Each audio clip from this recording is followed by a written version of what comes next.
Hello friends, welcome. So guys, जैसा कि आज जो आपका एसएससी सीजीएल का 1 दिसंबर का सेकंड शिफ्ट का एग्जाम हो गया दोस्तों, जिसका जो है मैं आपको बिल्कुल 100% एक्यूरेट आंसर के साथ जो है इस वीडियो में बताऊंगा। तो देख लेते हैं कि किस प्रकार के जो है आज आपके 1 दिसंबर के सेकंड शिफ्ट के एग्जाम में जो है प्रश्न पूछे गए हैं। उससे पहले एक बात और दोस्तों, कि जिन्होंने भी अगर चैनल को सब्सक्राइब नहीं किया है तो एसएससी सीजीएल एग्जाम से रिलेटेड पल पल की अपडेट के लिए जो है चैनल को सब्सक्राइब जरूर कर दीजिएगा, और बगल में ही आपको एक बेल आइकन यानी घंटी का निशान भी दिख रहा होगा, तो आप उसे भी जो है जरूर प्रेस कर दीजिएगा। तो चलिए वीडियो को स्टार्ट करते हैं। तो आज का जो आपका पहला क्वेश्चन आया था कि ज्योतिबा फूले ने गुलामगिरी नामक पुस्तक जो है ये किस भाषा में लिखी थी। तो देखिए, ज्योतिबा फूले के द्वारा गुलामगिरी नामक पुस्तक जो है ना, ये 1873 में मराठी भाषा में लिखा गया था। तो मराठी भाषा आपका यहाँ पे करेक्ट आंसर होगा। बात कर ले गुलामगिरी नामक पुस्तक के बारे में, तो ये जो पुस्तक था ना, ये आपका अमेरिका के दास प्रथा पर आधारित था। तो ये फैक्ट भी आपको ध्यान में रखना है। नेक्स्ट क्वेश्चन आपका यहाँ पर आया था कि अब्दुल करीम खान ये जो आपके किस घराने से संबंधित। तो देखिए, ये जो आपके अब्दुल करीम खान और अब्दुल वाहिद खान ये जो आपके किराने घराने से संबंधित है। तो किराना घराना आपका करेक्ट आंसर होगा। बात कर ले इंपॉर्टेंट फैक्ट्स के बारे में, जहां से अक्सर एग्जाम में प्रश्न पूछे जाते हैं, जैसे कि हिंदुस्तानी संगीत का सबसे पुराना घराना कौन सा है। तो देखिए, हिंदुस्तानी संगीत का जो सबसे पुराना घराना है ना, ये आपका ग्वालियर घराना है। ध्रुपद गायकी के लिए प्रसिद्ध घराना कौन सा है। तो ये भी आपका ग्वालियर घराना है। बड़े गुलाम अली खान ये जो आपके किस घराने से संबंधित थे। तो ये भी आपके जो है ग्वालियर घराने से संबंधित है। सुप्रसिद्ध ठुमरी गायिका गिरजा देवी ये जो किस घराने से संबंधित थी। तो देखिए, ये जो आपके गिरजा देवी थी ना, ये बनारस घराने से संबंधित थी। तो ये सारे फैक्ट आपको ध्यान में रखना है। नेक्स्ट क्वेश्चन आपका यहाँ पर आता कि ऐसा यूनिट ऑफ एक्सेलरेशन यानी त्वरण का जो है ऐसा ही मात्रक पूछा गया था। तो देखिए, मैं आपको बता दूं कि किसी वस्तु के वेग में परिवर्तन की दर को ही जो है त्वरण यानी एक्सेलरेशन कहा जाता है। और एक्सेलरेशन का जो ऐसा ही मात्रक होता है ना, वो आपका मीटर पर सेकंड स्क्वायर होता है। तो मीटर पर सेकंड स्क्वायर आपका करेक्ट आंसर होगा। बात कर ले एक्सेलरेशन यानी त्वरण के बारे में, तो देखिए, ये जो आपका एक्सेलरेशन है ना, ये एक सदिश राशि है। तो ये फैक्ट भी आपको ध्यान में रखना है। नेक्स्ट क्वेश्चन आपका यहाँ पर आता है कि मौलिक अधिकार यानी फंडामेंटल राइट्स जब हमारे संविधान में जोड़ा गया था, तो उस समय जो है भारत के प्रधानमंत्री कौन। तो सॉरी, बच्चों द्वारा जो है पूरा एग्जैक्ट प्रश्न नहीं मिल पाया ये, ठीक है। मौलिक अधिकार पूछा गया था या फिर मौलिक कर्तव्य पूछा गया था, यानी फंडामेंटल ड्यूटीज के बारे में पूछा गया था। तो देखिए, सबसे पहले मैं आपको मौलिक कर्तव्य यानी फंडामेंटल ड्यूटीज के बारे में बता दूं कि सरदार स्वर्ण सिंह समिति की अनुशंसा पर हमारे संविधान में जो है 42वें संविधान संशोधन 1976 द्वारा 10 मौलिक कर्तव्यों को जो है हमारे संविधान में जोड़ा गया था। और उस समय जो भारत के प्रधानमंत्री थी ना, वो इंदिरा गांधी रही थी। तो मौलिक कर्तव्य के बारे में अगर पूछा गया था तो इंदिरा गांधी आपका यहाँ पे करेक्ट आंसर होगा। बात कर ले मौलिक कर्तव्य के बारे में, तो देखिए, मौलिक कर्तव्य को जो है रूस देश के संविधान से लिया गया है, और इसे भाग 4 के क और अनुच्छेद 51 क के तहत जो है वो रखा गया।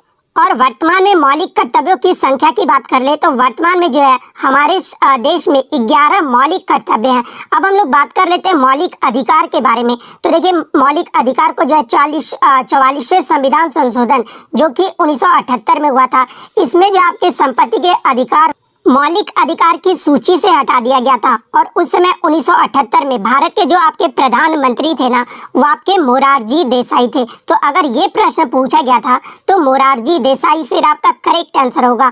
नेक्स्ट क्वेश्चन आपका यहाँ पर आता कि what is the common name of the compound CaOCl2 यानी CaOCl2 का जो सामान्य नाम पूछा गया था। तो देखिए, CaOCl2 का जो कॉमन नेम होता है ना, ये आपका ब्लीचिंग पाउडर होता है। तो ब्लीचिंग पाउडर आपका करेक्ट आंसर होगा। बात कर ले CaOCl2 का केमिकल नेम यानी रासायनिक नाम क्या होता है। तो ये आपका कैल्शियम हाइपोक्लोराइड होता है। तो ये फैक्ट भी आपको ध्यान में रखना है। नेक्स्ट क्वेश्चन आपका यहाँ पर आता है कि निम्नलिखित में से किस राज्य ने जो है इंदिरा गांधी शहरी रोजगार गारंटी जो है योजना शुरू की है। तो देखिए, मैं आपको बता दूं कि शहरों में रहने वाली गरीब और जरूरतमंद परिवारों को साल में 100 दिन मांग पर जो है काम के माध्यम से आर्थिक सहायता प्रदान करने के उद्देश्य से जो है राजस्थान में इंदिरा गांधी शहरी रोजगार गारंटी योजना जो है ये आपका शुरू किया गया था। तो राजस्थान जो आपका यहाँ पे करेक्ट आंसर होगा। नेक्स्ट क्वेश्चन आपका यहाँ पर आया था कि मिशन कुशल कर्मी किस राज्य ने जो है इसे लॉन्च किया है। तो देखिए मिशन कुशल कर्मी को जो है ये दिल्ली राज्य सरकार के द्वारा जो है ये लॉन्च किया गया है। तो दिल्ली आपका करेक्ट आंसर होगा।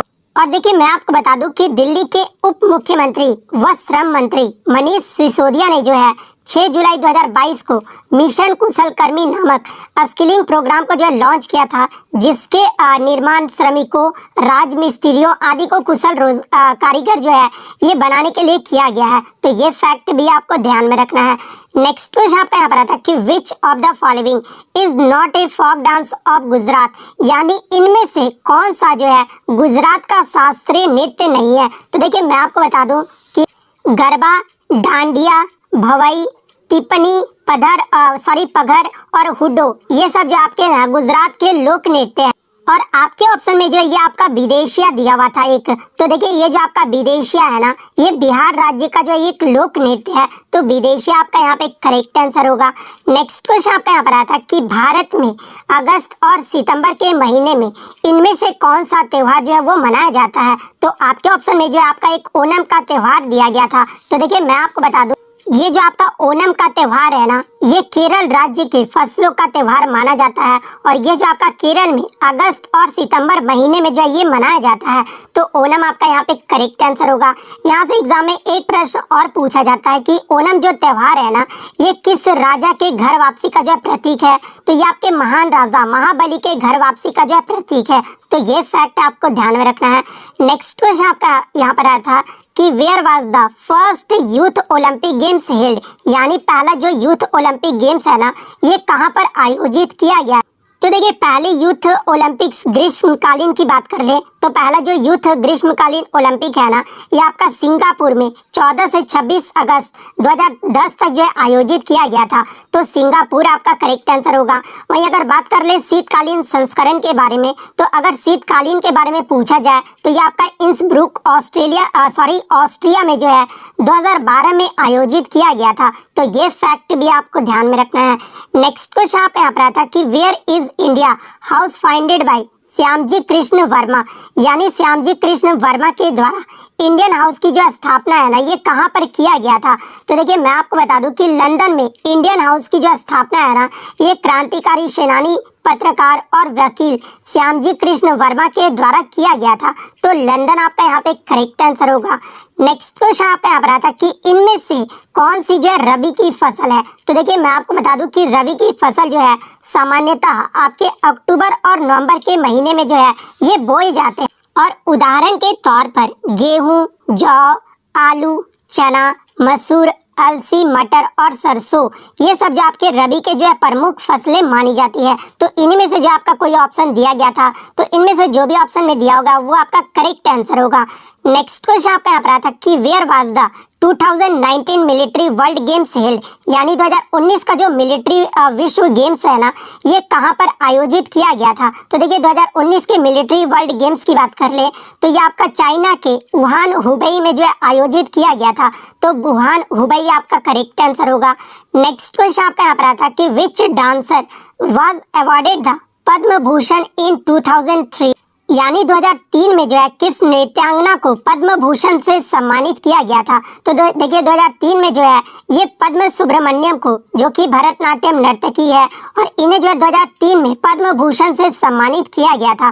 तो पद्मा सुब्रमण्यम आपका यहाँ पे करेक्ट आंसर होगा। बात कर ले पद्म विभूषण अगर पूछा जाता कि 2003 में पद्म विभूषण से किसे सम्मानित किया गया था तो ये सोनल मान सिंह को जो है सम्मानित किया गया था। और सोनल मान सिंह को जो है ये 1992 में पद्म भूषण और 2003 में जो है ये पद्म विभूषण से सम्मानित किया गया था। और सोनल मानसिंह एक ऐसी लेडीज है जिन्हें पद्म विभूषण पाने वाली ये जो सबसे कम उम्र की प्राप्त करता है। तो ये फैक्ट भी आपको ध्यान में रख। इसके अलावा आप ये भी ध्यान में रखिएगा कि पद्मा सुब्रमण्यम को ये जो पद्म श्री है ना ये 1981 में सम्मानित किया गया था। नेक्स्ट क्वेश्चन आपका यहाँ पर आया था कि how long is the term of the vice president यानी उपराष्ट्रपति का जो कार्यकाल है ना, ये कितने वर्षों का होता है। तो देखिए उपराष्ट्रपति के टेन्यूर यानी कार्यकाल की बात कर ले तो इनका जो कार्यकाल है वो आपका 5 वर्ष का होता है। तो 5 वर्ष आपका करेक्ट आंसर। यहाँ से एग्जाम में प्रश्न पूछा जाता है कि भारत के पहले उपराष्ट्रपति कौन थे, तो ये आपके एस राधा कृष्णन थे। इसके अलावा एग्जाम में ये भी प्रश्न पूछा जाता है कि एकमात्र उपराष्ट्रपति कौन थे जिनकी कार्यकाल में जो है मृत्यु हो गई थी, तो ये आपके श्री कृष्ण कांत थे। इसके अलावा एग्जाम में ये भी प्रश्न पूछा जाता है कि वैसे व्यक्ति का नाम बताइए जो उपराष्ट्रपति भी रहे हैं और जो राष्ट्रपति भी बने हैं। तो ऐसे व्यक्तियों का नाम आप ध्यान में रख लीजिए, डॉक्टर एस राधा कृष्ण। उसके बाद आपके जाकिर हुसैन, वीवी गिरी, आर वेंकटर रमन, एस डी शर्मा, के आर नारायण, ये सब जो आपके उपराष्ट्रपति के बाद भी जो है ये आपके राष्ट्रपति बने थे। अब देखिए उपराष्ट्रपति के बारे में पूछ दिया गया तो आगे के शिफ्टों में आपसे पूछा जा सकता है इसके अनुच्छेद के बारे में। तो देखिए मैं आपको बता दूं कि हमारे संविधान के भाग 5 में जो है भारत के उपराष्ट्रपति के कार्यकाल पर भी जो है वो चर्चा की गई है और भारत के उपराष्ट्रपति जो है ये देश का दूसरा सर्वोच्च संवैधानिक कार्यालय है। तो ये फैक्ट भी आपको ध्यान में रखना है। अनुच्छेद 63 ये जो आपका भारत के उपराष्ट्रपति से संबंधित है और अनुच्छेद 63 आपका बताता है भारत का एक उपराष्ट्रपति होगा। ये जो आपका अनुच्छेद 63 में कही गई है बात, उपराष्ट्रपति को राज्यों के परिषद का पदेन अध्यक्ष होना चाहिए। ये जो आपका अनुच्छेद 64 में बताया गया है उपराष्ट्रपति का राष्ट्रपति के रूप में कार्य करना या कार्यालय में आकस्मिक रिक्तियों के दौरान या राष्ट्रपति की अनुपस्थिति के दौरान अपने कार्यों का निर्वहन करना, ये जो अनुच्छेद 65 में बताया गया है। उपराष्ट्रपति का चुनाव, ये जो आपका अनुच्छेद 66 में बताया गया है। उपराष्ट्रपति के पदाविधि, उपराष्ट्रपति अपने पद ग्रहण करने के लिए जो है तारीख से 5 वर्ष की अवधि के लिए पद धारणा करेगा, ये जो आपका अनुच्छेद 67 में बताया गया। इसके अलावा अन्य इंपॉर्टेंट अनुच्छेद भी जो आप उपराष्ट्रपति के देख सकते हैं। नेक्स्ट क्वेश्चन आपका यहाँ पर आता है कि बिहार के 8वीं बार मुख्यमंत्री जो है ये कौन बने हैं। तो देखिए 2022 में जो है बिहार के 8वें मुख्यमंत्री के रूप में जो है ये नीतीश कुमार बनाए गए हैं। तो नीतीश कुमार आपका करेक्ट आंसर होगा और नीतीश कुमार पहली बार जो है ये आपके 2000 ईस्वी में जो है बिहार के मुख्यमंत्री के रूप में जो है वो शपथ लिए थे, लेकिन बहुमत ना होने के कारण जो है ये 7 दिन बाद जो है इनकी सरकार जो है वो गिर गई। और वहीं दूसरी बार की बात कर ले तो नीतीश कुमार ने जो है 24 नवंबर 2005 में मुख्यमंत्री पद की जो है वो शपथ लिए थे। और वर्तमान में बिहार के राज्यपाल की बात कर ले तो ये आपके फागू चौहान है। तो ये फैक्ट भी आपको ध्यान में रखना। और एक क्वेश्चन आपका जो है 5वीं पंचवर्षीय योजना का जो है मुख्य उद्देश्य को जो है मिलान करना था। तो देखिए इसके क्वेश्चन जो है पूरा एग्जैक्ट नहीं मिला था। तो देखिए पहले बात कर लेते हैं पहली पंचवर्षीय योजना का। इसका जो कार्यकाल है वो 1951 से 56 तक रहा था और इसका जो मुख्य उद्देश्य था ना वो कृषि क्षेत्र पर विशेष रूप से जो है वो जोर दिया गया था और बहु उद्देश्य परियोजनाएं जो है वो शुरू कराई गई थी, जैसे कि हीराकुंड डैम, भाखड़ा नांगल डैम, ये सब जो आपके पहली पंचवर्षीय योजना में जो है वो शुरू किया गया था। और पहली पंचवर्षीय योजना का जो मुख्य उद्देश्य था वो कृषि के क्षेत्र पर जो वो बल दिया गया था। द्वितीय पंचवर्षीय योजना की बात कर ले तो इसका जो कार्यकाल था वो 1956 से 1961 तक था और इसका जो मुख्य उद्देश्य था वो औद्योगिक विकास की नीति जो है वो बनाई गई।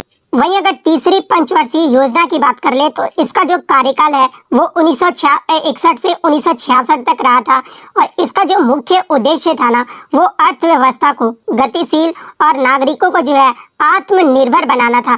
इसके अलावा चौथी पंचवर्षीय योजना आप देख सकते हैं, इसका मुख्य उद्देश्य जो है आर्थिक विकास एवं आत्मनिर्भरता को जो है वो प्राथमिकता जो है वो दिया गया था। इसके अलावा आप सभी पंचवर्षीय योजना को जो है आप देख सकते हैं, जिसका पीडीएफ जो आपको टेलीग्राम पर मिल जाए और टेलीग्राम का जो लिंक है ना आपको डिस्क्रिप्शन में मिल जाएगा। आप वहां से ज्वाइन करके जो है ये सारे जो है पीडीएफ प्राप्त कर सकते हैं। तो इतने क्वेश्चन जो है आज मुझे बच्चों के द्वारा मिले हैं जो कि 100% रियल और ऑथेंटिक है। तो अगर वीडियो अच्छी लगी हो तो वीडियो को जो है लाइक जरूर कर दीजिएगा। इसके अलावा किसी भी एग्जाम का रियल एनालिसिस पाने के लिए जो है चैनल को सब्सक्राइब जरूर कर दीजिएगा। तो मिलता है नेक्स्ट वीडियो में, तब तक थैंक यू। और